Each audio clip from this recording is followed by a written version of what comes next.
Supercross season is starting. Want to know what to expect? Well, my name is BJ, and I'm a new fan of SMX, so join me as we learn about Supercross together.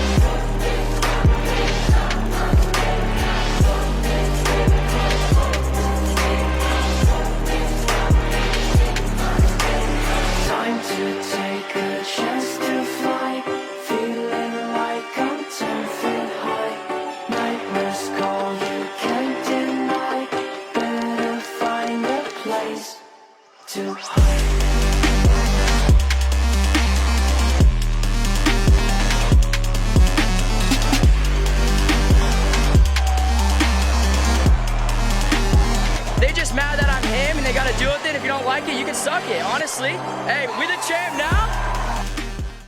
SMX, or Super Motocross, is about all things dirt bike racing. And I already did a video talking about that generally, so I recommend watching it after this. But now, with the Supercross season starting on January 10th, I wanted to go over Supercross specifically. Supercross evolved from motocross. Motocross have been around since the 1920s, but they take place out in the countryside on permanent tracks. They're not easy for most people, except for the truly dedicated, to attend. And Supercross started from an idea. A man wanted to bring the sport of motocross to the masses. He wanted to bring it to urban stadiums, like how football or baseball is, on a man-made track with tighter and more technical obstacles. That man was Mike Goodwin. He wanted to create a spectator-friendly version of the outdoor sport. Mike Goodwin came up with the idea of taking dirt bikes and put them in the same stadium that held the Olympics, that held the Super Bowl. And in 1972, the first event was held in the LA Coliseum, called the Super Bowl of Motocross. And it was an unexpected hit to those that doubted him. And the name Super Bowl of Motocross was eventually shortened to Supercross. They probably needed to change it anyway to avoid any copyright issues with the Super Bowl. But Mike Goodwin became known as the father of Supercross. And another motorsport enthusiast had done something similar with a different sport. His name was Mickey Thompson, a racing legend and land speed record setter, which he did here in Utah on the Bonneville Salt Flats. He started the Mickey Thompson Entertainment Group to promote short course arena-style off-road racing with trucks and buggies. You may also know him for founding SCORE International, the sanctioning body for all desert off-road racing, like the Baja 1000. My dad was a Baja racer, so I heard a lot about Mickey Thompson growing up. Anyway, in 1984, Mike Goodwin and Mickey Thompson teamed up to promote Supercross and off-road racing in arenas. It seemed like a match made in heaven, but not exactly. There wasn't anyone who knew both of them who didn't think, my God, this is the partnership from hell. But soon, after some unprofitable ventures, they had a falling out and decided to part ways with a non-compete agreement where Goodwin agreed to stick with Supercross and Thompson with off-road cars. But Mike Goodwin broke the contract by having buggy racing at one of his Supercross events.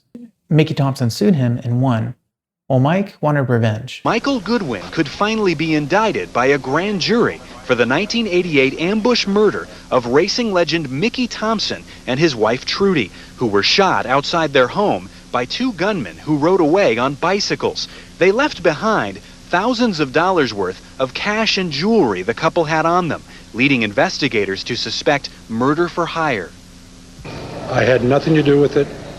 I have no involvement whatsoever. Early on, investigators focused on Goodwin, a former business partner who had a legal dispute with Thompson just before the murders and had been ordered to pay the racing promoter a $500,000 judgment. Although he didn't pull the trigger himself, eventually Mike Goodwin was found guilty for orchestrating the murder and sentenced to life in prison. So the sport of Supercross has never been free of controversy or interesting characters. And today, Supercross is a thriving sport in the United States. There are 17 rounds in a Supercross championship. And here are the points riders earn for each individual round, with higher points being awarded to the top 3 podium positions, then trailing down consistently from there. Even though winning an individual round is a big accomplishment on its own, even more importantly, these points are accumulated through all 17 rounds. The rider with the most points at the end become the Supercross champion. Anyway, the first race of this Supercross season starts on January 10th at the Angel Stadium in Anaheim, California. And you'll hear people refer to it as A1, which stands for Anaheim 1. And that's because we go to Anaheim twice in the season. A couple weeks later, we'll be back in the same place for Anaheim 2 with a new track. So don't be thrown off by that.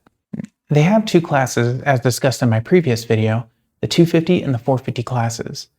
The 250 class is unique in Supercross because it's split into two different championships. Now, if you look at the schedule for the Supercross season, see how they have an East or a West next to them? If you're in the 250 class, you either enter the West Coast or East Coast Championship, and you only go to those races. So both 250 championships have 10 rounds total, and the 450 championship consists of all 17 rounds. And in the end, there'll be 3 Supercross champions, the 450, 250 West, and 250 East. And I think this has some historical reasons. Back in the day when you're in the lights class, you're usually a privateer that was just paying their own way on a shoestring budget. So this way, you could stay in a certain region and not have to go to all the races. And back then, you actually had to live in the East or West region of the United States to race that coast. But now, you can just pick whatever coast you want. And because there's so many factory 250 riders, the teams are going to every race anyway. So the splitting up in East and West doesn't make as much sense as it used to. And I don't know if there's any serious talk about changing that for the future. If you've heard anything, let me know. So here's what to expect with a typical Supercross race on a Saturday.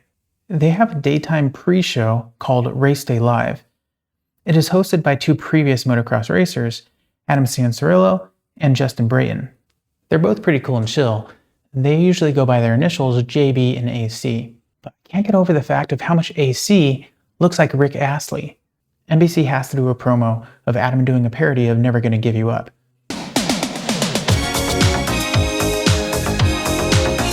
They have to take advantage of that while they can. But the main thing that happens during the day is that riders will do timed qualifying sessions to throw down their fastest laps to qualify to get into the race. And in the end, they'll take the fastest 40 qualifiers from each class to get into the actual race. And the main reason you want a fast qualifying time is because that determines the order in which you pick your starting position. Having an inside line versus an outside line can make a difference between winning or losing. But here's my secret that may make you think I'm not a real fan. I don't watch Race Day Live. It just kind of seems boring to me and a little unnecessary because the first 5 minutes of the evening show, they show you the qualifying order. So let me know, is Race Day Live worth watching? What am I missing out on? The main thing I watch is the actual race, which, depending on where you live, happens in the late afternoon or in the evening. There are multiple races for each class, and it breaks down like this. 40 riders qualify for the race. They divide them up into 2 heat races. From each heat race, they take the top 9 riders into the main event. That means after the 2 heat races are done, 18 total riders will have gone to the main event. But then the rest of the riders will race again in what's called the Last Chance Qualifier, or LCQ. From this race, they'll only take 4 more to the main, 15 minutes for the 250 class and 20 minutes for the 450. And the main event is the only race that actually matters because it's from that race that they award the points. So that means there's 4 races in each class. And between the 250 and 450 classes, that's 8 races in the night. And it's the last 2 races that are most critical, the main events. Now, I always watch the heat races and main events, but the LCQ, I don't always watch that one. Even though it can get pretty crazy because it's people's last chance to get in, so they really pull some stunts, it's just that the LCQs are usually filled with less known riders, or what's called privateers. These are people that are paying for it all on their own. They don't have factory sponsorships. Big name riders like Jet and Deegan are known as factory riders. They have highly modified and expensive parts on their bikes, and every rider who wants to be competitive hopes to eventually land a factory sponsorship. Because factory sponsorship equals factory support. I mean, we get their expertise on making the bikes go as fast as they can. Shoot, they spend as much on this fork as we do 3 bikes. That's what it takes to win in the stadiums, you know, on TV. So factory riders usually don't have to go to the LCQ unless they had a bad heat race or something catastrophic happened. So because I don't really have a dog in the fight, I'm not as invested in the LCQs. But the LCQ also kind of gives me a break in the middle of the race to be able to go get some snacks or take care of the kids or go to the bathroom without having to pause the race. But that's how a typical Supercross round will go. Qualifying, heat races, LCQs, and the main event. But you may have noticed on the schedule that some of the races are marked as both a East and a West Coast race, and these are called East-West showdowns, and there are 3 every year. In those races, 250 riders from both coasts will face off, so you can see who would be leading if the coasts weren't separated. But they still earn points only for their specific championship. And showdowns are a good way to make up points on your competition. If a West Coast rider gets first, they get 25 points. And in a normal Supercross race, the next best West Coast rider will get second and earn 22 points, a 3-point gap. But in a showdown, if a West Coast rider gets first, and the next 3 finishers are East Coast riders, then the next best West Coast rider gets 5th. He will only get 17 points. An 8-point gap can change things quite a bit in a championship. The other type of unique Supercross races that you'll find are called Triple Crowns. And there's 3 of these each year, and the format is a lot different. Instead of heat races and LCQs, they do all the qualifying and stuff before the night race, and they come into it with 22 riders.